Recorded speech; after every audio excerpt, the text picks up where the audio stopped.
Bapak udah nggak bayar saya 3 bulan.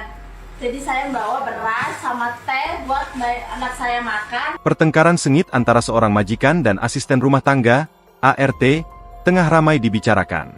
Video yang memperlihatkan kejadian tersebut viral di media sosial, salah satunya diunggah Lambe Official. Dalam video menampilkan momen penuh emosi yang terjadi di dalam sebuah rumah. Sang ART terlihat sedang mengemas sejumlah barang milik majikannya ke dalam tas.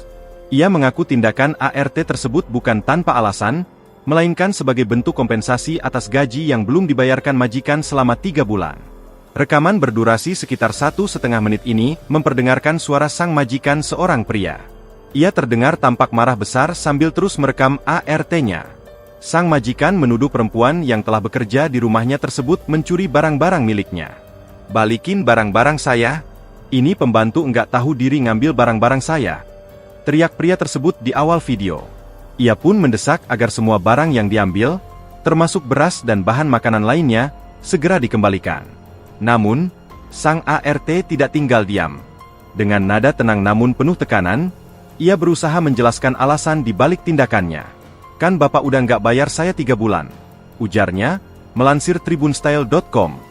Ia menambahkan bahwa barang-barang tersebut diambil semata-mata karena kebutuhan mendesak. "Jadi saya bawa beras sama teh buat anak saya makan sama bayar kontrakan," lanjutnya dengan nada getir.